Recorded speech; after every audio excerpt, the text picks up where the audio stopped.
नमस्कार अनि स्वागत छ कृषि टेलिभिजन हेरेर बस्नुभएका सम्पूर्ण आदरणीय दर्शक महानुभावहरूलाई म लक्ष्मी चौधरीको तर्फबाट म सूर्य भण्डारीको तर्फबाट हजुर साँझकै यो कार्यक्रम प्रदेश विशेष हामी दैनिक जसो तपाईहरुको माझमा 3 बजेदेखि 4 बजे तपाईहरुको माझमा प्रत्यक्ष रूपमा प्रदेशको अवस्था कस्तो रहेको छ त यति बेला किसानहरुको अवस्था र उत्पादन गरेको तरकारीहरुको बजारमा कतिको बजारीकरण भएको छ कि छैन किसानहरुको हक हितको कुराहरु समेटिएर र किसानहरुको आवाज उठाउनको लागि हामीले हरेक दिन तपाईहरुको माझमा प्रदेश सरकारदेखि लिएर स्थानीय तहसम्म हाम्रो प्रयास रहेको छ किनभने यति बेला कोरोनाको कहर विश्वमै चलिरहेको बेला हाम्रो नेपाल पनि पक्कै अछुतो रहेको छैन र यसकारण हाम्रो नेपाल पनि कोरोनाले गर्दा निकै प्रभाव परिरहेको बेला र लाखौंको संख्यामा दैनिक जसो हाम्रो देशमा भन्नु न युवाहरू विदेशबाट फर्किने बाध्य रहेको छ जसले गर्दा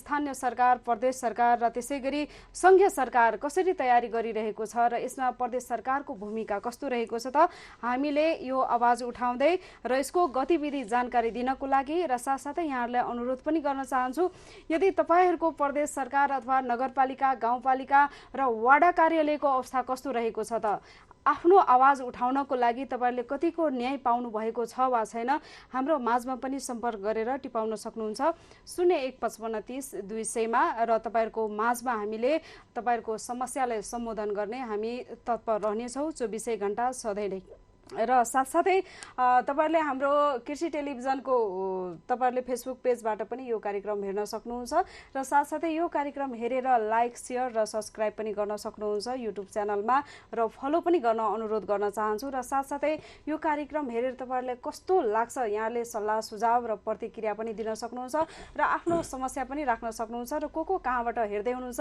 कृपया कमेन्ट गर्नको लागि यहाँले अनुरोध गर्न चाहन्छु अनुरोध पनि गर्छौं हामी सबैजनालाई यतिखेर आज दर खाने दिन तीजको एकदम माहौल छ तर घर घरमै बसेर आमा दिदी बहिनीहरू नाचगानमा व्यस्त पनि हुनुहुन्छ होला यो बसाई कृषि टेलिभिजनको प्रदेश विशेषमा हामी विशेष गरी तीजको कुराहरू त बाँकी कुरा हामी 4 बजेदेखि 5 बजेसम्म फेरि पनि तीज विशेषमा जोडिने प्रयास गर्छौं यहाँले साथ दिनुहुनेछ भने पक्कै अपेक्षा राख्छौं र आज सर्वप्रथम सूर्यजी हाम्रो प्रमुख अतिथि हुनुहुन्छ उहाँले जानकारी गराइहालौ सर्वप्रथम आज हामीसँग प्रदेश सरकार हुनुहुन्छ भूमि व्यवस्था कृषि तथा सहकारी मन्त्री दबा दोर्जे लामाजी हामी सर्वप्रथम उहाँसँग हामी छलफल गर्नेछौं र त्यो भन्दा अगाडि प्रदेश सरकारले कसरी व्यवस्थापन गरिराख्नु भएको छ र बागमती प्रदेशको अवस्था कस्तो रहेको छ कोरोनाको प्रभाव कतिको परेको छ तपाईहरुलाई देखाउन चाहन्छौ यो छोटो मिठो यो रिपोर्ट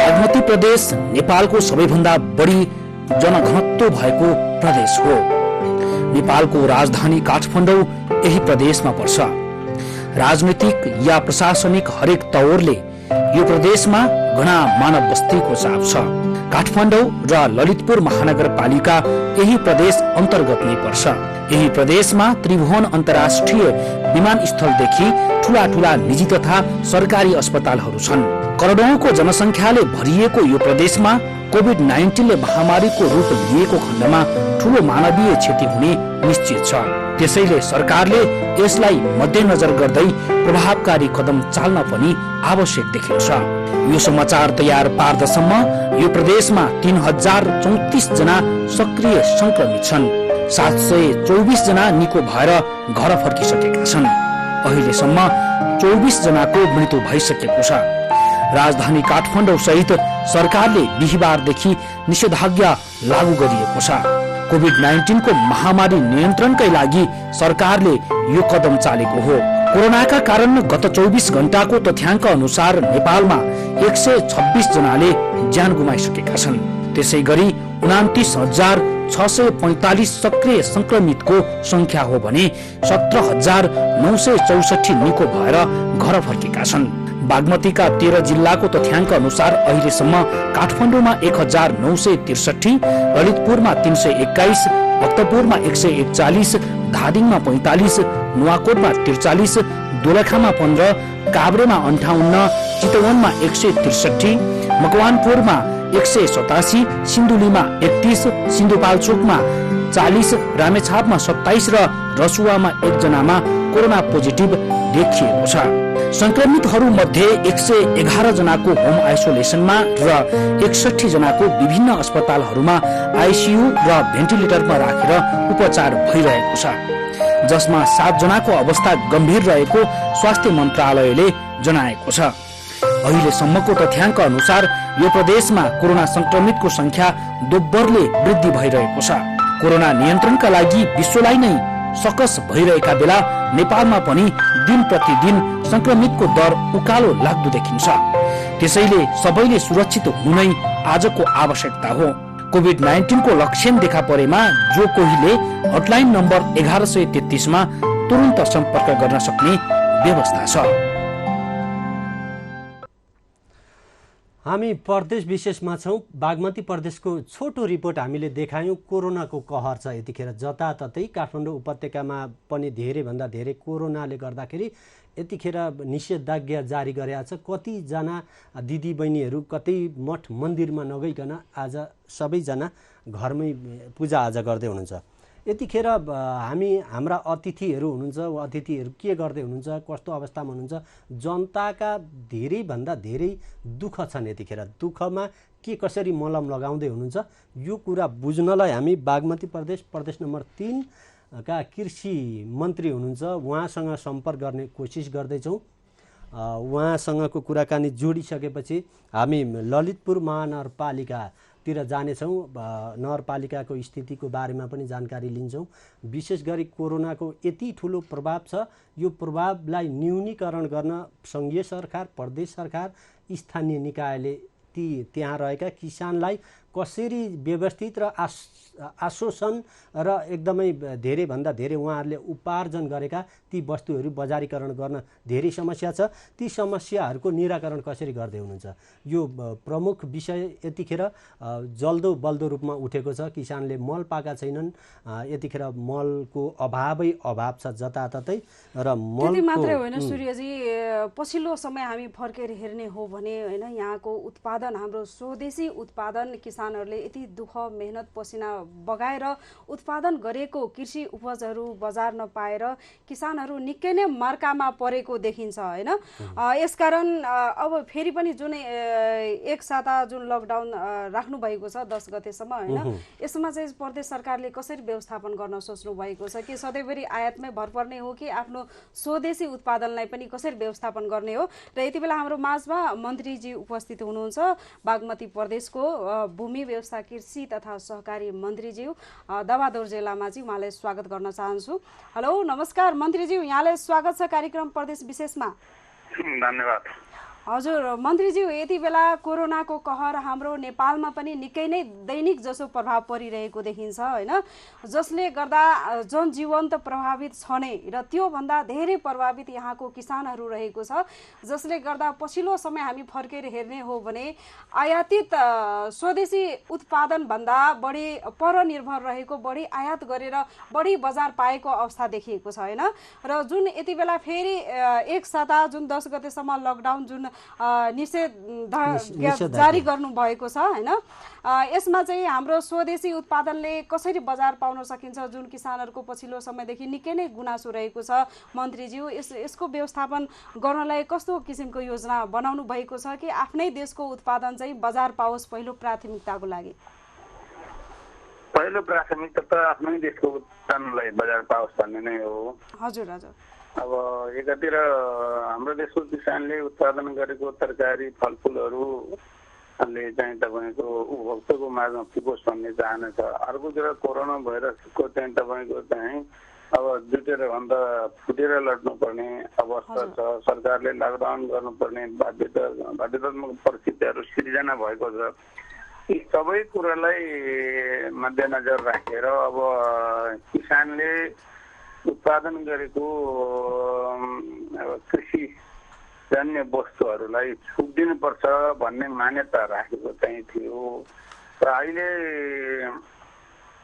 दुईटा सङ्कटमा हामी छौँ। एउटा त किसानले उत्पादन गरेको तरकारी र फलफुलहरूलाई हामीले अब जनताको बिचमा उपभोक्ता बिचमा पुर्याउनु पर्ने, उत्पादन गरेको चिजहरू त्यसो नगर्दाखेरि उत्पादनमा निराश आउने, किसानलाई नोक्सान हुने त्यो छर्लङ्गै छ र किसानहरू वास्तवमा निराशा पनि छन्। लामो समय यो भोगिसक्यो जुन खालको चाहिँ तपाईँको लकडाउन सङ्कट। अब अर्कोतिर तपाईँको यो उपभोक्तालाई चाहिँ अब किसानलाई नजोगाइ नहुने, अर्कोतिर आम प्रदेश बागमती प्रदेशवासीलाई मान्छेहरूलाई पनि रोगबाट जोगाउनु पर्ने परिस्थितिसँग जुधेर अब सरकारले एउटा निर्णय लिन्छ। विगतमा पनि हामीले निर्णय लिएर अब तपाईँ ठाउँ ठाउँमा एम्बुलेन्सहरू चाहिँ कृषि एम्बुलेन्स बनाएर हामीले तरकारीहरू तपाईँ उपभोक्ताको बिचमा पुर्याएका थियौँ। अब फेरि हामी त्यो ढङ्गले उत्पादन गरेको अब किसानले उत्पादन गरेको तरकारी र तपाईँको चाहिँ बाली वस्तुहरूलाई हामी नयाँ ढङ्गले ठाउँ ठाउँमा हाम्रो जिल्लामा रहेको यो कार्यालयहरूसँगलाई सञ्चालन गरेर अनि यो जिल्ला प्रशासन कार्यालयले गरेको निषेध आज्ञा भइदिएको छ त्यसलाई तपाईँको अनुमति लिएर मात्रै हामीले त्यो काम गर्न सक्छ। हामी त्यो सल्लाह गरेर योजना बनाएर अगाडि बढ्ने सोचिरहेका छौँ। अनि मन्त्रीज्यू अब यतिखेर अब सबैजना मलको अभाव भएर किसानहरू एकदम चिन्तित छन्। मलको चाहिँ कसरी, मलको समस्या समाधान कसरी गर्ने? मल चाहिँ अब अहिले किसानले जति दुःख बिहोर्नु पर्यो अब बिहोरेको छ। अहिले चाहिँ मल आउँदैछ, एक चरण चाहिँ राम्रै मल आउँदैछ, केही समयले सजिलै होला। अब यो 31,500 मेट्रिक टन मल चाहिँ लगभग बोर्डरको सेरोफेरोमा उता विराटनगर चाहिँ र बिरगञ्जको चाहिँ भान्सारको चाहिँ उसमा आउँदैछ। हजुर, दुईतिरबाट आउँदाखेरि मल चाहिँ यो तपाईँको 2 दिनमा यो मल चाहिँ तपाईँको प्रवेश नेपालमा हुनसक्छ। त्यसो भएपछि मलको अभाव अहिले तत्काललाई चाहिँ सङ्कट टार्ल भन्ने हो। अब यो मल फेरि यहाँबाट प्रदेश सरकारले ल्याउने होइन, सङ्घीय सरकारले ल्याउने हो। कृषि मन्त्रालय मार्फत टेन्डर आह्वान गरेर सम्झौता गरेर ल्याइराखेका छ र कतिपय हाम्रो चाहिँ थुप्रो मल ल्याउनु छ। तर अहिले 31,500 मल भनेको चाहिँ अब एफपिआई पनि पुग्दैन। यसले चाहिँ तपाईँको किसानलाई यो अहिलेको धानलाई समेत अलिकति चाहिँ राहत पुग्ला। तर अरू मलहरू आउनुपर्ने छ, त्यो क्रमशः आउँलान् भन्ने छ। मलको समस्या अहिले गर्दा त दीर्घकालीन रूपमा मलको समस्यालाई हेर्दा हामीले खालि युरिया मललाई मात्रै ताकेर भएन कि हाम्रो राष्ट्रमा चाहिँ प्राइमरी मल उत्पादन गर्नेतिर लाग्नुपर्छ। अरूको देशमा भर पर्नुभन्दा हामी हाम्रै देशमा हिजो तपाईँको जसरी चाहिँ हामी बाँचेका थियौँ, गाई पालन गरेर, भैँसी पालन गरेर, बाख्रा पालन गरेर, कुखुरा पालन गरेर हामीले चाहिँ त्यसको चाहिँ कम्पोस्ट मल बनाएर खायौँ भने त के हुन्छ भने बारी पनि माटो पनि राम्रो हुन्छ अनि त्यसले उत्पादनको बाली पनि अर्गानिक हुन्छ। हामी त्यता पनि जानुपर्छ। हजुर, साँच्चीकै मन्त्रीज्यू, हामी जहिले पनि मलको लागि जहिले पनि परनिर्भर रहनु परेको जुन अवस्थाले गर्दा हरेक वर्ष किसानहरूले निकै नै समस्या झेल्नु परेको छ। यसकारण आफ्नै देशको स्वदेशी उत्पादन प्राङ्गारिक मलको लागि कस्तो किसिमको योजनाहरू बनाउनु भएको छ कि छैन, कस्तो रहेको छ? हामीले गत वर्ष भक्तपुर जिल्लाको मध्यपुर ठुमी नगरपालिका र चितवन जिल्लाको राप्ती नगरपालिका दुईटा नगरपालिकामा चाहिँ तपाईँको प्रदेश सरकार र नगरपालिकाको साझेदारीमा जापानिज टेक्नोलोजीबाट अर्गानिक मल उत्पादन गर्ने हामीले कारखानाहरू स्थापित गरिसक्यौँ। अब भक्तपुरको चाहिँ तपाईँको चालु छ, अहिले चलिराखेको अवस्था छ। राप्तीको पनि उद्घाटन गर्न तयार भएको, लकडाउनले उद्घाटन गर्न पाएको छैन। फेरि तपाईँको यो अहिले चाहिँ यो वर्ष चाहिँ हामी काभ्रे जिल्लाको 5 साल नगरपालिका र सिन्धुली जिल्लाको दुधौली नगरपालिकामा हामीले त्यो चाहिँ अब प्राङ्गारिक मलको चाहिँ अब कारखाना स्थापना गर्ने तयारीमा छौँ। अब क्रमशः यसो गरेर हरेक जिल्लामा चाहिँ प्राङ्गारिक मलको स्थापना गर्ने, त्यसपछि गाउँ स्तरमा गर्ने अनि नगरपालिका स्तरमा गऱ्यो भने चाहिँ वास्तवमा चाहिँ हामी प्राङ्गारिक उत्पादन, अर्गानिक उत्पादन र तपाईँको चाहिँ आत्मनिर्भर भएर जान्छ। यसरी पनि किसानलाई हामीले प्रेरित गर्नुपर्छ भन्ने मलाई लाग्छ। र मन्त्रीज्यू, त्यसै गरी यो कोरोनाको प्रभावको कारणले गर्दा लाखौँको युवाहरू विदेशबाट फर्किने क्रम जारी नै रहेको छ। र यसको जिम्मेवारी सङ्घीय सरकार, प्रदेश सरकार, स्थानीय तहको रहेको छ। र त्यसै गरी युवा स्वरोजगार कार्यक्रम कृषि क्षेत्रको लागि कस्तो किसिमको नीतिगत योजनाहरू बनाउनु भएको छ, कस्तो रहेको छ प्रदेश सरकारको तयारी? अहिले हामीले त्यो के गर्दैछौँ भने एउटा त फर्केर आएको युवाहरूलाई अब कृषि पेसामालाई तपाईँको अत्यन्त बढी सम्मानित पेसा कृषि पेसालाई अब हामीले आधुनिकीकरणमा लैजाने, कृषि पेसालाई व्यवसायीकरणमा लैजाने, कृषि पेसालाई यान्त्रिकरणको प्रयोग गर्ने र बाँझो जग्गाहरू सबै फोर्ने अभियानमा छौँ। त्यसको लागि हामीले यो वर्षमा यन्त्रीकरणहरू पनि तपाईँको चाहिँ त्यहाँ आवश्यक यन्त्रीकरणहरू दिने, अनि जो बेरोजगार युवाहरू रोजगार सिर्जना गरेर हामी बाँझो जग्गा फोर्छौँ। हामी यो ठाउँलाई तपाईँ आत्मनिर्भर बनाउँछौँ, उत्पादनको थलो बनाउँछौँ भनेर आउने युवाहरूलाई हामी सस्तो ब्याजमा लोन दिने, ऋण स्वीकृति गरिदिने कार्यक्रम छ। यो वर्ष बागमती प्रदेशको सरकारले 3 अर्ब रुपियाँ बजेट व्यवस्था गरेका छ। हामीले त्यसको चाहिँ एकदमै विपन्न वर्ग एउटा पाहा हुन्छ जसको चाहिँ तपाईँको अब ऋण दिँदाखेरि उसँग चाहिँ अब छिटो हुँदैन। त्यस्ता मान्छेहरूलाई हामी तलको वडाको पनि वडा समितिलाई छनौट गर्न दिने, त्यसपछि नगरपालिकाको सिफारिस र हाम्रो ज्ञान केन्द्र विज्ञ केन्द्रको सिफारिसको आधारमा हामी त्यस्तो मान्छेलाई पनि ऋण दिन्छौँ जो जोखिमपूर्ण हुन्छ तर धितो नलिएर पनि तपाईँको दिन्छौँ। विपन्न वर्गलाई, त्यसभन्दा माथिको वर्गलाई चाहिँ 10 लाख रुपियाँसम्म चाहिँ हामी केही गर्छौँ भन्ने चाहिँ तपाईँको विभिन्न खालको चाहिँ अब वर्गहरू छन् हाम्रो बिचमा। उद्यमी गर्ने, अरू कुनै व्यवसाय गर्ने, गाई भैँसी पालन गर्ने, बाख्रा पालन गर्ने, केही लघु उद्यमीहरू काम गर्छु भन्ने महिला दिदी बहिनीहरू हुन्छन्, यी सबैलाई चाहिँ हामी उहाँहरूसँग धितो लिन्छौँ। तर ब्याज चाहिँ 2-3% ब्याजमा चाहिँ लोन दिने हामीले कार्यविधि बनाउँदैछ। त्यो कार्यविधि अब लगभग अन्तिम फाइनल डिसिजनमा हामी जाँदैछौँ। हामीले त्यसो गर्छौँ। 10% 10 लाखभन्दा माथिको लोन चाहिँ हामी ठुलो व्यवसाय गर्छौँ भन्नेलाई चाहिँ हामी सङ्घीय सरकारसँग सिफारिस गर्छौँ। अनि त्यसपछि माथिबाट पनि 5% ब्याज चाहिँ मिना गर्ने कार्यक्रम छ। त्यो चाहिँ तपाईँको 9% कृषि विकास ब्याङ्कको ब्याजमा 5% ब्याज चाहिँ तपाईँको मिना भयो भने उसले पनि 4%मा चाहिँ ब्याजमा चाहिँ कृषिको लोन स्वीकृति हुन्छ। मन्त्रीज्यू ढङ्गले अगाडि बढ्दैछ। मन्त्रीज्यू, अब यतिखेर अहिले जनताले हेरेको अलिकति बलियो सक्षम सरकार छ, सबै किसानको समस्या समाधान हुन्छ होला भनेर सबै जनताको र किसानको सबैको आशाको केन्द्रबिन्दु भनेको यतिखेरको बलियो सरकारलाई नै हो। यतिखेर सरकार पनि 2.5 वर्षभन्दा अगाडि बढिसकेका छ। किसानहरूको जनताको गुनासो चाहिँ एकदमै धेरैभन्दा धेरै आश्वासन मात्रै पायौँ, हामीले केही पनि पाएनौँ भन्ने नै छ। यसलाई चाहिँ कसरी निराकरण गर्ने? यतिको बलियो सरकार भोलि बन्न सक्छ सक्दैन मन्त्रीज्यू? यतिखेरै नै होइन जनतालाई चाहिँ भरिपूर्ण सन्तुष्ट बनाउनु पर्ने? सुन्नु न, आश्वासन मात्रै होइन नि, किनभने हामीले दुधमा प्रति लिटर 2 रुपियाँको दरले परिणाममा अनुदान, यो अहिलेसम्मको इतिहासमा साँच्चै भन्ने हो भने परिणाममा अनुदान दिएको छैन होइन। किसानले एउटा गाई पाल्यो, एउटा भैँसी पाल्यो, एउटा चाहिँ तपाईँको चाहिँ दुध उत्पादन गर्यो, उसले 10 लिटर दुध बिक्री गर्यो, सहकारी संस्थामा डेरीमा लगेर बेच्ने बित्तिकै 20 रुपियाँ प्रदेश सरकारको भन्छ।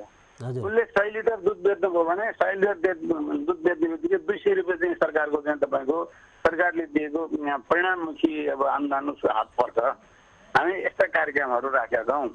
अनि अरू तपाईँको चाहिँ उन्नत खालको बिउ उत्पादन गर्ने किसानहरूलाई हामीले प्रति केजी धान मकै गहुँको लागि नयाँ खालको बिउ, उन्नत खालको बिउ उत्पादन गर्ने किसानहरूलाई प्रोत्साहन भत्ता स्वरूप भनेर प्रति केजी 20 रुपियाँ दिने। हजुर, हामीले किसानलाई निराशा नहोस्, किसानलाई उत्साह ढङ्गले अगाडि बढोस् भनेर खेती प्रणालीलाई चेन्ज गरेर सामूहिक खेती गर्ने, खेती प्रणालीलाई यन्त्रीकरणको प्रयोग गर्ने, यन्त्रीकरणमा हामीले सपोर्ट गर्ने। त्यसो गरेपछि के भने भयो भने कि जो हालो जोतेर धेरै जुन ढङ्गले उ गर्नु परेको थियो त्योभन्दा तपाईँको यन्त्रीकरणमा सरकारको सपोर्ट हुने, ब्याज अनुदानमा हामीले सस्तो ब्याजमा लोन दिने, गाई बस्तु पाल्नेलाई दुधमा परिणाममा तपाईँको लोन दिने, अनि अझै तपाईँको चाहिँ अब यो विभिन्न खालको यन्त्रीकरणलाई हामीले सपोर्ट गर्ने भएपछि मलाई लाग्छ किसानलाई उत्साह जागोस् भनेर विभिन्न ढङ्गले विभिन्न नयाँ प्रोग्रामहरू हामीले ल्याएको छौँ। मन्त्रीज्यू, अब यही यान्त्रीकरणको कुराकानी गर्नुभयो, यतिखेर कृषि मन्त्रालय मातहतका कृषि ज्ञान केन्द्रमा झोलामा व्यवसाय बोकेर हिँड्नेले चाहिँ जे पनि पाउने, गरी खाने, पसिना बगाउनेको चाहिँ कहिल्यै सुनवाई नहुने भन्ने यो जताततै सर्वत्र बागमती प्रदेश मात्रै होइन सबै 7 प्रदेशमा यसको यो आवाज उठिरहेछ। यो यसलाई निराकरण कसरी गर्ने? तपाईँको कृषि टेलिभिजन मार्फत मैले अनुरोध गर्छु आम किसानहरूलाई। हजुर, हामीले यो वर्षमा गरेको यन्त्रीकरणको कार्यक्रम किसानको खातामा पैसा जान्छ। हजुर है, सिधै किसानको खातामा जुन किसानले मलाई यो चिज चाहियो भनेर माग गर्छ त्यो किसानले चाहिँ के कुरा माग गर्छ त्यो किसानको खातामा पैसा जाने कार्यविधि बनाएको र हामीले त्यही ढङ्गले यन्त्रीकरणको वितरण गरेका छ। हजुर, होइन, अब अझै तपाईँको त्यसमा पनि अब अझै केही अझै हामीले राम्रो गर्नुपर्ने त्योभन्दा अझै सुधार गर्नुपर्ने विधि प्रक्रिया के छ भने किसानको कुरा तपाईँसँग नै आउँछ, मसँग नै आउँछ। तपाईँले सुनेको कुरा, बुझेको कुरा, कार्यविधिमा संशोधन गर्नुपर्ने कुरा, थप गर्ने कुरा केही छ भने मलाई भन्नुहोस्। संशोधनको बेला छ, म कार्यविधि संशोधन गर्छु। किसानको हितमा किसानलाई सहयोग र सपोर्ट र किसानलाई अप्ठ्यारो नपर्ने गरी, किसानलाई सब्यारो पर्ने गरी सबै कार्यविधिहरू निर्माणको निम्ति पनि मलाई सहयोग गर्नुहोस्। मन्त्रीज्यू, झन्झटिलो प्रक्रिया बढी छ, कागजी प्रक्रिया बढी पुर्याउनु पर्ने, खेतमा पानी लगाउन जानुपर्ने, दिनैभरि कृषि ज्ञान केन्द्रमा लाइन बसेर कसरी साध्य हुन्छ? यो प्रक्रिया पुर्याउनलाई अलिकति गाह्रो छ, कागजी प्रक्रिया बढी भयो भन्ने खालको काम गरी खाने त किसानै हो नि हामी भन्छन् किसानहरू। साह्रै राम्रो कुरा हो। मैले चाहिँ यो पटक तपाईँको चाहिँ यति धेरैपल्ट तपाईँको चाहिँ यो कुरा राखेँ। यो अब राम्रोसँग सुधार भएको छ। यसपालि त नीतिगत कुरै गरेर सबै कर्मचारीलाई राखेर प्रस्तावको नाममा प्रस्ताव ल्याएर तपाईँको त्यो प्रस्ताव बनाउने मान्छेले एउटाले मात्रै बनाएको प्रस्ताव पास हुने खालको गतिविधिको अन्त्य गरेर अब सामान्य सरल निवेदनको भरमा अब त्यो त्यही निवेदनलाई प्रस्ताव मानेर किसानलाई तपाईँको चाहिँ के सहुलियत दिनुपर्ने हो त्यो चाहिँ निवेदन दर्ता गरेर यही प्रस्ताव भन्ने बुझेर अगाडि बढ्नुपर्छ भनेर हामीले त्यो नीतिगत तपाईँको निर्णय गरेर पठाएछौँ। यो पल्ट पनि सुधार भएन भने फेरि सूचना तपाईँले चाहिँ जानकारी हामीलाई गराउनुपर्छ। हामी त्यो ढङ्गले जहाँ जुन कार्यालयबाट किसानलाई दुःख दिने प्रयास गर्छ हामी त्यो कार्यालयका कर्मचारीहरूलाई सम्झाउने, बुझाउने, त्यतिले भएन भने त्यसमा अरू नयाँ प्रक्रिया के गर्नुपर्ने त्यो ढङ्गले जान्छ। हजुर मन्त्रीज्यू, त्यसै गरी यो चैत 11 गतेदेखि जुन कोरोनाको कहरले गर्दा नेपालमा पनि प्रवेश गरिएको थियो र जसले गर्दा निकै लामो समयको बन्दाबन्दीमा किसानहरू निकै नै क्षतिपूर्ति बेहोर्नु परेको छ, जसले गर्दा किसानहरू अहिलेसम्म पनि उठ्न सकेको छैन। यो क्षतिपूर्ति बेहोर्नको लागि बागमती प्रदेश सरकारले केही योजनाहरू बनाउनु भएको छ? क्षतिपूर्ति चाहिँ हामीले केही गर्न सक्दिन्न, सम्भावना चाहिँ तपाईँको अहिले त्यस्तो देखिँदैन। तैपनि हामीले के गरेका छौँ भने मैले अघि नै भने अब गाई पालन गर्ने किसानहरूलाई तपाईँको चाहिँ अब यो प्रति लिटर 2 रुपियाँको दरले दुधमा अनुदान दिएको छ। परिणाममा अन्डा पालक किसानहरूलाई तपाईँको सहयोग पुगोस् भनेर अन्डाको चाहिँ तपाईँको किसान केन्द्र निर्माणको लागि हामीले बजेटको व्यवस्था गरेका छौँ होइन। अनि एकदमै आपतकालीन अब अवस्था परेर विपदमा पर्ने किसानहरूको धेरै तपाईँको चाहिँ डुबिया खण्डमा आपतकालीन अब चाहिँ आपतरणको लागि केही बजेटको व्यवस्था पनि गरेका छौँ। हजुर मन्त्रीज्यू, जुन यो निषेधाज्ञा जुन थप अझै थप्ने कि भनेर अझै प्रबल सम्भावना रहेको देखिन्छ होइन। अब यो यसमा पनि सबभन्दा धेरै पीडित किसान नै भएको देखिन्छ। यसमा चाहिँ अब कसरी व्यवस्थापन गर्नुहुन्छ? अझै झन् थप पीडित किसानहरू पहिलेदेखि नै जुन पीडामा हुनुहुन्छ, उहाँहरूले समयमा बजार जान नपाएर, बजारमा बेच्न नपाएर यसको समस्यालाई कसरी यहाँहरूले सम्बोधन गर्नुहुन्छ? मैले भने यो समस्या चाहिँ अब निषेधाज्ञा अलिक कडा नै छ। यो निषेधाज्ञासँग कृषिको क्षेत्रमा जस्तो तरकारी एकदम एकातिर उपभोक्ताले खान पाएको छैन, अर्कोतिर किसानको बिक्री बजार पाएको छैन। त्यस्तो अवस्थालाई सरल र सहज बनाउने कुरामा पनि हामी लागिरहेका छौँ।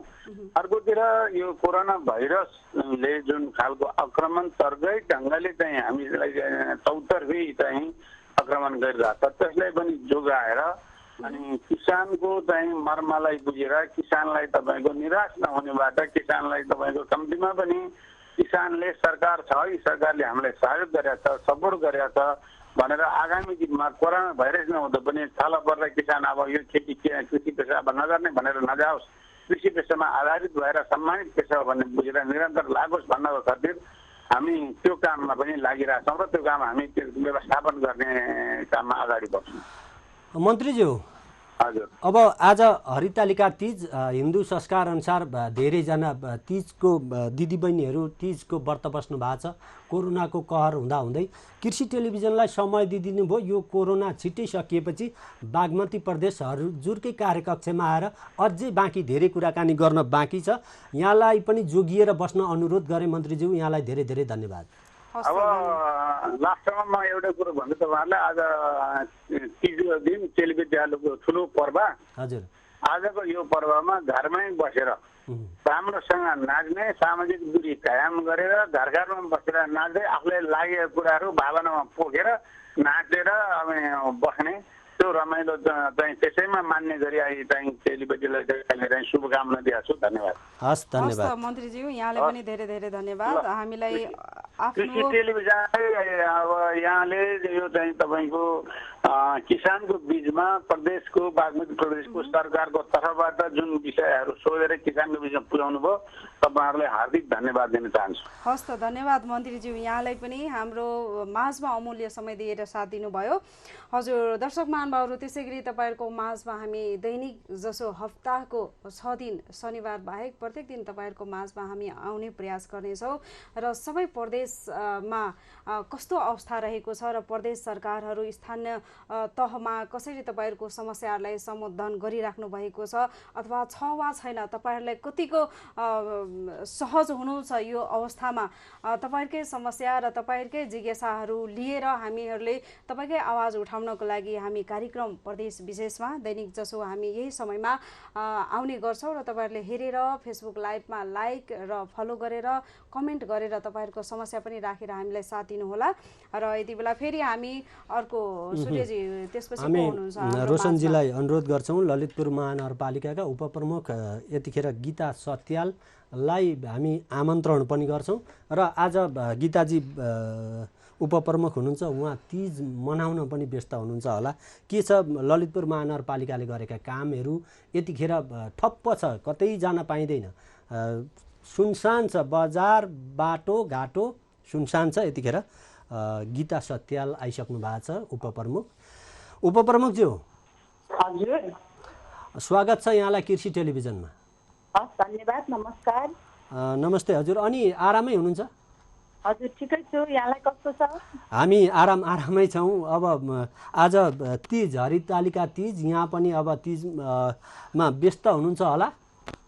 हजुर, आज अब 1 वर्षको तीज खासै त्यति रौनक पनि छैन र तीजमा त्यति व्यस्तता पनि छैन।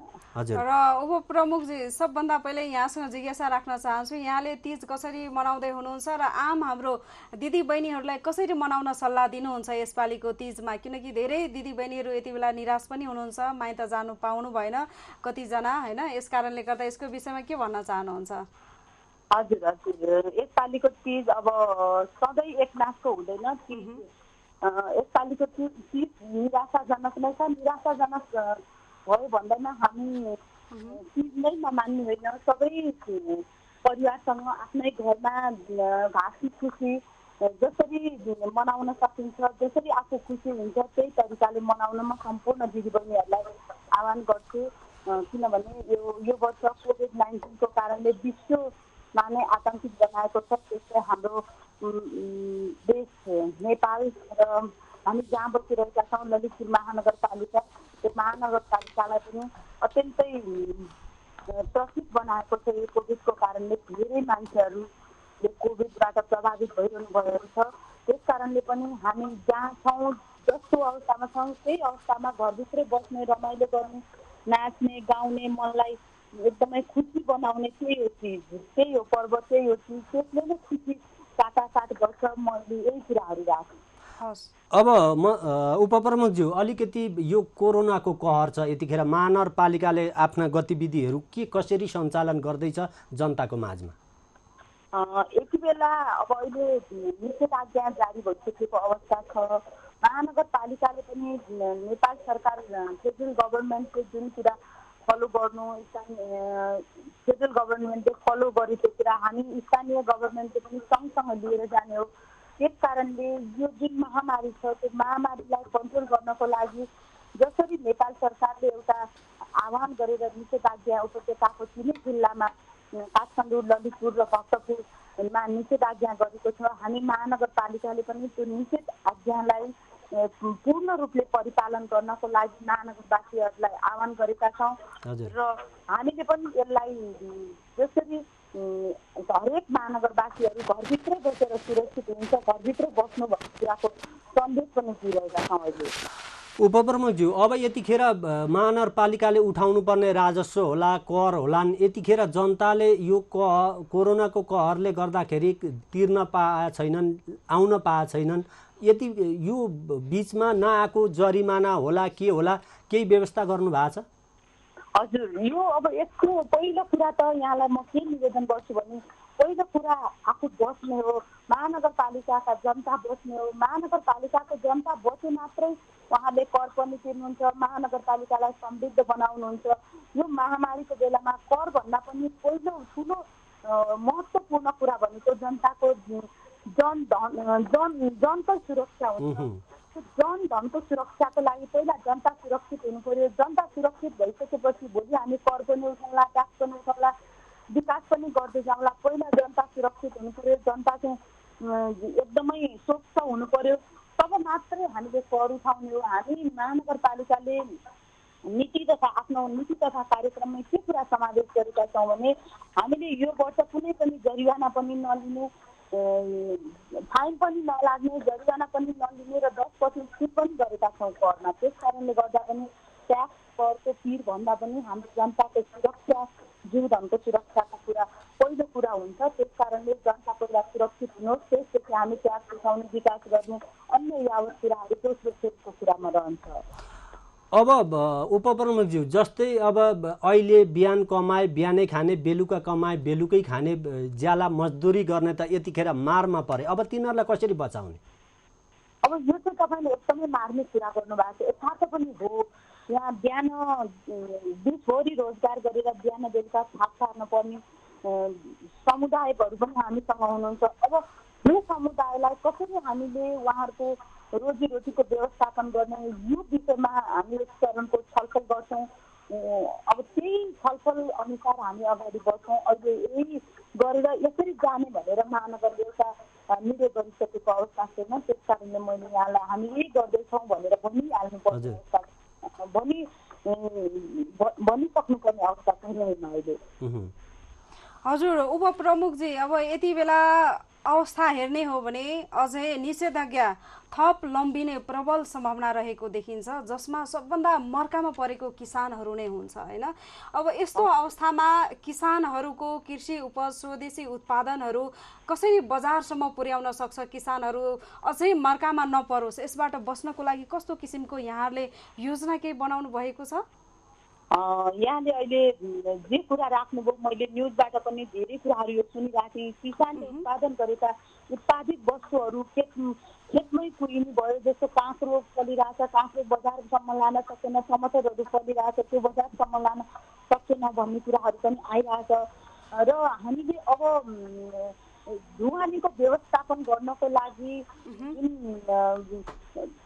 यो स्थानीय तहले नै किसानले उत्पादन गरेका वस्तुहरूलाई व्यवस्थापन गरिदिने र किनिदिने र बजारसम्म ल्याउने व्यवस्थापन गर्नुपर्ने अवस्था चाहिँ छ। तर हामीले अब यही हिसाबले जानुपर्छ भनेर एउटा प्लान बनाइसकेको अवस्था छैन।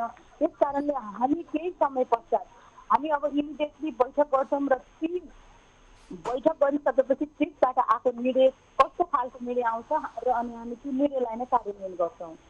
र उपप्रमुखजी, त्यसै गरी अब वैदेशिक रोजगारबाट युवाहरू निकै फर्किने क्रम अझै पनि जारी नै रहेको छ र लाखौँको युवाहरू हाम्रो देशमा फर्किसकेको छ। अब युवा स्वरोजगार कार्यक्रमहरूको विषयमा यस्तो अवस्थामा केही सोच्नु भएको छ? यहाँले राख्नु भएको कुरा हामीले अब हुन त लकडाउन सुरु भएको नै चैत 11 गतेदेखि हामी कहाँ लकडाउन सुरु भयो। आज वैशाखको टाउनमा आएर केही ठुलो भयो, फेरि अहिले त्यतिकै निषेध आज्ञा फेरि लकडाउनको रूपमा हामीले लकडाउन भनेर गरेका छौँ भने अहिले निषेध आज्ञा जारी गरेको अवस्था छ। यो अवस्थामा धेरै युवाहरू विदेशबाट आफ्नो रोजगार गुमाएर आफ्नै देश फर्किरहेको अवस्था छ र यो युवाहरू फर्किरहेको अवस्थामा हामीले युवाहरूलाई रोजगारमूलक बनाउन हामी कहाँ भएका जुन जग्गाहरू छन् कुनै पनि जग्गाहरू बाँझो नराखेर हामी कहाँ धेरै सिपहरू ललितपुर महानगरपालिका ललित कलाको भण्डार छ। त्यही ललित कलाको भण्डारलाई हामीले व्यवस्थापन गरेर आफ्नै वरिपरि हाम्रै समुदायमा हुने सिपहरूलाई नै व्यवस्थापन गरेर त्यो सिपलाई बजारीकरण गर्न सकेर आफूले उत्पादन गरेको वस्तु आफैले प्रयोग गर्न सक्यो भने मलाई लाग्छ विदेशबाट आएको बेरोजगार युवाहरूलाई रोजगार सृजना गर्न सकिन्छ। त्यो रोजगार सृजनाबाट आफ्नै बसेर हामी धेरै दुध आयात पनि अहिले इन्डियाबाट गरिरहेका छौँ, धेरै तरकारी आयात इन्डियाबाट गरिरहेका छौँ भने हामीले आफ्नै देशमा उत्पादन गरेर बाहिरबाट आयात होइन अब निर्यात गर्ने वातावरण सृजना गऱ्यौँ भने मलाई लाग्छ विदेशबाट आएका धेरै युवाहरूलाई रोजगारमूलक काम पनि गर्न सक्यो, देश पनि समृद्ध बन्यो, आर्थिक रूपले समृद्ध पनि हुन सक्छ। त्यस कारणले हामीले युवा स्वरोजगार कार्यक्रम भनेर केही रकमहरू विनियोजन पनि गरेका छौँ। हामी त्यसै अनुरूप अगाडि बढ्दैछौँ।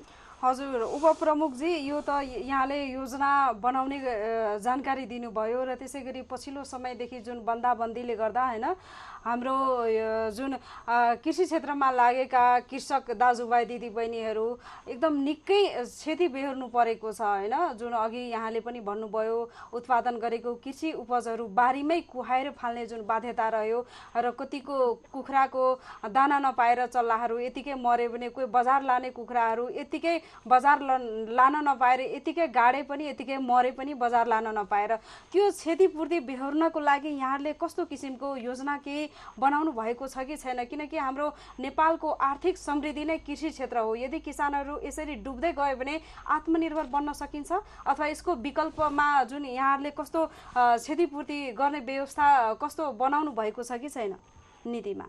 अब साँच्चै भन्नुपर्दा ललितपुर महानगरपालिका चाहिँ विशेष गरेर कृषियोग्य जमिनहरू अलिक कम मात्रामा भएको हुनाले यहाँले त्यति कुराहरू राख्नुभयो। त्यो ललितपुर महानगरपालिकासँग चाहिँ केही मात्रामा रिलेटेड रहला, नत्र भने अन्य गाउँपालिका र नगरपालिकामा यहाँले राख्नुभएको प्रश्न चाहिँ अत्यन्त उपयोगी हुन्छ।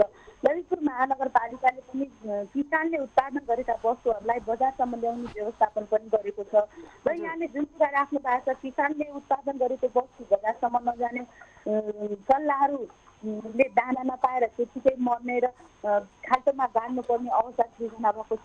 यो अवस्था आइरहेको अवस्थामा चाहिँ घरेलु उद्योग प्रवर्धन गर्नको लागि नेपाल सरकारले नै केही किसानलाई राहत दिनुपर्छ, जसले गर्दा किसानहरूलाई आफूले गरेको किसानहरू अहिले जुन लसमा परिरहेको अवस्था छ, जुन यो लकडाउनको कारणले कोरोनाको कारणले किसानहरू मार्न परिरहेको छ, उहाँहरूलाई उकास्नको लागि भरपुर मद्दत पनि मिल्छ र नेपाल सरकारले एकदमै सस्तोभन्दा सस्तो ब्याज दर वा अनुदान रकम विनियोजन गर्नुपर्छ जस्तो मलाई लाग्छ।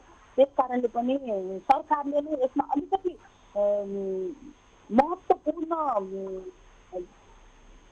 विचार गरेर यसलाई अगाडि बढाउन सक्यो भने र बजेट विनियोजन गर्दा कृषिलाई मध्यनजर गरेर घरेलु उद्योग सञ्चालन गर्ने साना तथा घरेलु उद्योग सञ्चालन गर्ने उद्योगीहरूलाई मध्यनजर गरेर बजेट विनियोजन गर्न सक्यो भने मलाई लाग्छ यहाँले राख्नुभएको कुराहरू चाहिँ मेटाउन सकिन्छ। उपप्रमुखज्यू, अब यो व्यस्त समय छ, आज तीजको पनि यहाँलाई धेरै धेरै शुभकामना। अब यतिको समय दिनुभयो हामीलाई। कहिलेकाहीँ अब यसरी कोरोनाको कहर यदि छिटै टुङ्गियो भने महानगरपालिका कार्यकक्षमै आएर कुराकानी अझै धेरै बाँकी छन्। छोटो समयमा छोटो कुराकानी गरिदिनु भयो, कृषि टेलिभिजनलाई समय दिनुभयो, यहाँलाई धेरै धेरै धन्यवाद। अलिकति जोगिनु होला यहाँ पनि। यहाँलाई पनि धेरै धेरै धन्यवाद। आज तीजको दिनमा मेरो ललितपुरवासी र देश र विदेशमा रहनुभएका सम्पूर्ण दिदीबहिनीहरूलाई तीजको हार्दिक मङ्गलमय शुभकामना र यहाँ कृषि टेलिभिजनका सम्पूर्ण साथीहरूलाई पनि तीजको हार्दिक मङ्गलमय शुभकामना व्यक्त गर्न चाहन्छु। साथै अहिले कोरोनाको एकदमै सङ्क्रमण फैलिएको छ। यो अवस्थामा घरभित्रै बसौँ, तीज मनाऊ र आफू पनि बचौँ, अरूलाई पनि आफू बाँचौँ र अरूलाई पनि बचाउँ भन्ने सन्देश दिन चाहन्छु। हस्, धन्यवाद, नमस्कार। हस्, धन्यवाद। हजुर, यति बेला हामी प्रदेश विशेष कार्यक्रममा रहेका छौँ। दर्शक महानुभावहरू, हरेक प्रदेशको सरकारहरू आफ्नो प्रदेशका किसानहरूलाई समस्याहरूलाई कसरी सम्बोधन गरिराख्नु भएको छ अथवा अवस्था कस्तो छ र लाखौँको किसानहरू हाम्रो नेपालमा यति बेला निकै नै सङ्कटमा परिरहेको अवस्था रहेको छ। यति बेला दिनदिनै यति बेला जुन धान गोडमेल गर्ने समयमा किसानहरू मल नपाएको अवस्था रहेको छ, निकै दुःखदायी अवस्था रहेको छ। र त्यसै गरी हाम्रो देशमा फेरि त्यति मात्र समस्या होइन, जुन युवाहरू निकै नै लाखौँको सङ्ख्यामा विदेशबाट फर्किराख्नु भएको छ, उहाँहरूको अवस्था कस्तो रहेको छ, उहाँहरूको लागि हाम्रो तिनै तहको सरकारहरूले कसरी सम्बोधन गरिराख्नु भएको छ, युवा स्वरोजगार कार्यक्रम कसरी सम्बोधन गर्नुभएको छ कृषि क्षेत्रमा, यसको विषयमा पनि यहाँहरूको माझमा हामीले जानकारी गराउने प्रयास गरेका छौँ। र यति बेला हाम्रो माझमा पुनः अर्को कोही हामी कमलामाई नगरपालिका सिन्धुली वा हामी चौतारा सागाचोक प्रमुखसँग हामी कुराकानी गर्ने प्रयासमा छौँ। माधवजीले एकदमै लामो म्यासेज लेख्नुभयो। यो लामो म्यासेज तपाईँले लेखेर पठाउनु भयो। भक्तपुर जिल्लाको चागुनारायण नपा साबिक छालिङ गाविस वडा नम्बर 1 र 2, हाल चागुनारायण वडा नम्बर 5 को पिखेल टोल नजिकमा। हजुर, यति बेला तपाईँको म्यासेज सक्यो? सूर्य म्यासेज लामो छ, फेरि पनि पढौँला। माधवजीले एकदमै त्यो खेतीयोग्य इटा भट्टा कायम गरियो, माटो बिक्री गरियो भनेर माधवजीले अलिकति गुनासो गर्नुभएको छ। हजुर, यति बेला हाम्रो माझमा कमलामाई नगरपालिकाको नगर प्रमुख उपस्थित हुनुहुन्छ, उहाँलाई स्वागत गर्न चाहन्छु। हेलो हेलो नगर प्रमुखजी, यहाँलाई स्वागत छ कार्यक्रम प्रदेश विशेषमा। हस्, यहाँलाई धन्यवाद धेरै। हजुर, नगर प्रमुखजी, यति बेला कोरोनाको कहर पनि चलिरहेको छ। आज र हाम्रो नेपाली दिदीबहिनीहरूको हिन्दू चाड निकै ठुलो पर्व पनि रहेको छ। त्यहाँको अवस्था कस्तो रहेको छ र कसरी यो कोरोनाको कहरमा व्यवस्थापन गरिराख्नु भएको छ नगर प्रमुखजी? अहिले हामीले नेपालीहरूको महान चाड तीज, यो तीज महिलाको मात्रै नभएर पुरुषको पनि हो भन्दा पनि फरक पर्दैन। किन भन्दाखेरि हामी सबै नेपालीको यो चाड हो। यसमा हामीले सधैँभरि कमलामाई नगरपालिकाको तर्फबाट प्रत्येक वार्डमा तीज मनाउ कार्यक्रम राखेका थियौँ। तर अहिलेको पल्ट कमलामाई नगरपालिकाले जुन यो एउटा कोरोना भाइरसले जुन सङ्क्रमण छ देशमा, यसलाई मध्यनजर गरेर हामीले कमलामाई नगरपालिकाभित्र रहेका तीजलाई मान्यता दिएर मनाउने सबै मान्छेलाई हामीले आफ्नो घरमै बसेर मनाइदिनको लागि कमलामाई नगरपालिकाले अनुरोध गरेको छ। अहिले यतिखेरसम्मको समयमा यहाँका चेलीबेटी दिदीबहिनी आमाहरूले चाहिँ इमान्दारीपूर्वक आफ्नै घरमा बसेर मनाइरहनु भएको छ। कुनै मठ मन्दिरमा गएर पहिलाको जस्तो विभिन्न कार्यक्रम गरेर यो तीज मनाइरहनु भएको छैन। किनकि उहाँहरूले के बुझिदिनु भयो भन्दा यो कोरोना भाइरस भन्ने चिज चाहिँ यो वा त्यो सानो वा ठुलो नबनिकन सबै मान्छेलाई लाग्ने भएको कारणले गर्दा यसको नियन्त्रण गर्नको लागि चाहिँ हामीले आफ्नो घरभित्रै बसेर मनाउनुपर्छ भन्ने हिसाबले लाग्नु भएको कारणले गर्दा आज अहिलेको यति बजेसम्म चाहिँ मेरो कमलामाई हाम्रो नगरपालिकामा कहीँ पनि यस्तो खालको तडक भडक छैन। प्रमुखज्यू, हजुर, अब तपाईँले सुरुमै लकडाउन हुँदा पनि एउटा उद्घोष गर्नुभएको थियो, जनता घरमा बस्छ नगरपालिकाको प्रमुखले काम गर्छ भनेर। हो, जनता घरभित्र बस्नु, बाहिर मैले काम गर्छु भन्नुभएको छ। के गर्नुभयो? अब त्यो 3 महिनाभन्दा यताका कुराकानी गरौँ। अहिले भएको लकडाउनको कुराकानी एकदम सान्दर्भिक बनाइराख्नु अगाडि प्रश्न सोध्नुभयो, मैले भनेकै म अहिले पनि तपाईँले प्रश्न गरिरहँदा म कमलामाई नगरपालिकाको मेरो कार्यकक्षमा छु। हजुर, कमलामाई नगरपालिका भित्र रहेका चाहे अस्पताल, स्वास्थ्य चौकी नम्बर 1, यिनलाई व्यवस्थित ढङ्गले कमलामाई नगरपालिकाले लगो 1।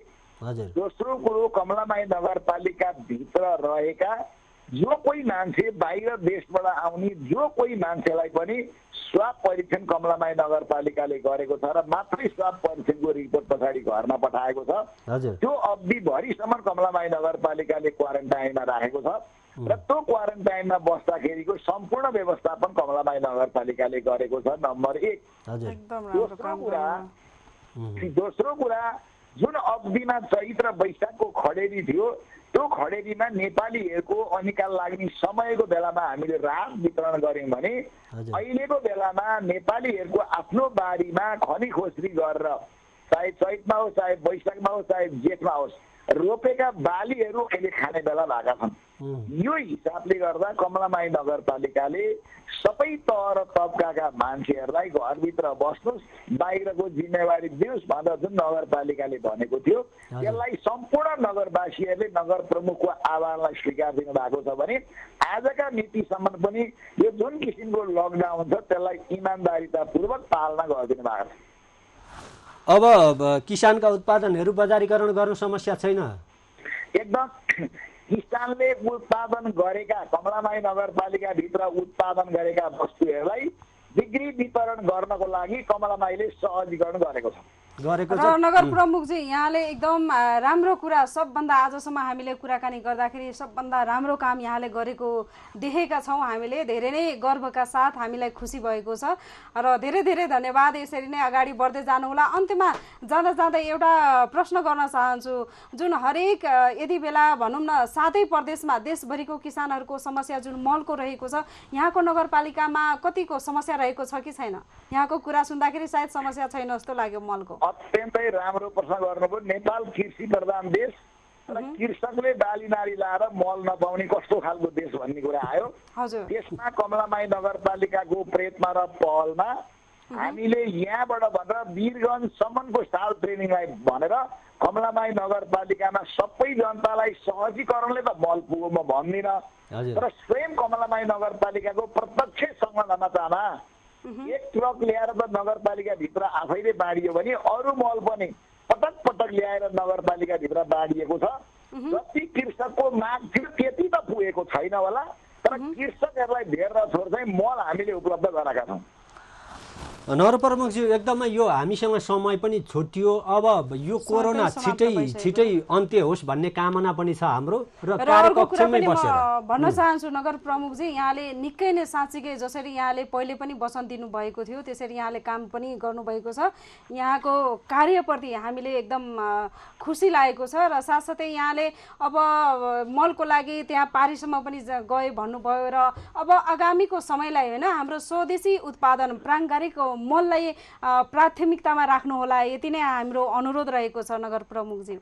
अत्यन्तै राम्रो कुरा गर्नुभयो। मैले पनि यहाँको स्थानीय जनसमुदायलाई भनेर एकजना साथीले यहाँको स्थानीय प्राङ्गिक मल बनाउनको लागि कमलामाई नगरपालिकाले गरेको अनुरोधलाई स्वीकार र यहाँ मल बनाउने प्रक्रियामा अगाडि बढेका छौँ र यो अगाडि बढ्दा यहाँहरूसँग पनि त्यस्तो मल बनाउने प्राविधिकहरू कोही भएदेखि बरु मलाई सम्पर्क गराइदिनु होला। हामीले कमलामाई नगरपालिका वार्ड नम्बर 5 सिलामे भन्ने ठाउँमा यो मल बनाउने प्रक्रिया पनि अगाडि बढाएका छौँ। हस् त, धन्यवाद नगर प्रमुखज्यू। आज हाम्रो माझमा एकदम थोरै समय दिएर एकदम सान्दर्भिक कुराकानी गरेर यहाँले आफ्नो नगरभित्रको सम्पूर्ण जनजीवन अरू जस्तो नगरपालिकाहरूमा निकै प्रभावित परेको छ, निकै दुःख र कष्टकर रहेको छ भने यहाँले राम्रोसँग आफ्नो कार्यकाल सम्हालिराख्नु भएको छ र एकदम राम्रोसँग सफलतापूर्वक यसरी नै अगाडि बढ्नुहोला र आज हाम्रो माझमा समय दिनुभएकोमा धेरै धेरै धन्यवाद नगर प्रमुखजी। यहाँलाई पनि मेरो यो कृषि टेलिभिजन माध्यमबाट कमलामाई नगरपालिकाको प्रमुखको हैसियतले देशभरि यो सञ्चार माध्यम सुन्नेको अघिल्तिर नगरपालिकाले गरेको गतिविधिको बारेमा जानकारी गर्ने अवसर दिनुभएकोमा कमलामाई नगरपालिकाको तर्फबाट कृषि टेलिभिजनलाई म हार्दिक धन्यवाद दिन चाहन्छु। हस्, धन्यवाद। यतिखेर कमलामाई नगरपालिका सिन्धुली खड्गबहादुर खत्री हुनुहुन्थ्यो नगर प्रमुख, उहाँसँग कुराकानी हामीले टुङ्ग्यौँ। अब हामीसँग समय छैन, 4 बजेदेखि 5 बजेसम्म तपाईँहरू विशेष कार्यक्रममा सहभागी हुनुहोस्। के गर्नुभयो आज दिनभरि, तीजका कुराकानी रमाइलो कति भयो, यो विषयमा हामी तपाईँसँग कुराकानी गर्छौँ र यो कार्यक्रम प्रदेश विशेष आजलाई यतिमै टुङ्ग्याउन चाहन्छौँ र जाँदा जाँदै फेरि पनि यहाँलाई अनुरोध गर्न चाहन्छु, यदि तपाईँहरूको प्रदेश सरकारले, स्थानीय सरकारले यदि तपाईँहरूको समस्याहरूलाई हेर्नुभएको छैन, तपाईँहरूको समस्या सम्बोधन गर्नुभएको छैन, राम्रोसँग व्यवस्थापन गर्नुभएको छैन भने हाम्रो माझमा आफ्नो गुनासाहरू टिपाउन सक्नुहुन्छ। 015530-200 फोन गरेर यहाँले टिपाउन सक्नुहुन्छ र फेसबुक पेजमा पनि कृषि टेलिभिजनको फेसबुक पेज मार्फत, मेसेन्जर मार्फत पनि यहाँले समस्याहरू लेखेर पठाउन सक्नुहुन्छ। र आजको कार्यक्रम प्रदेश विशेषबाट बिदा माग्दै र फेरि तपाईँहरूको माझमा भोलि छोडेर आइतबार तपाईँहरूको ठिक समय यही 3 बजेदेखि 4 बजे फेरि अर्को प्रदेश सरकारको समक्ष हामी जानकारी लिने प्रयास गर्दै यहाँहरूको समस्या सम्बोधन गर्ने प्रयासमा हुनेछौँ। हस्त आजको लागि बिदा दिनुहोस्। हस्त नमस्ते।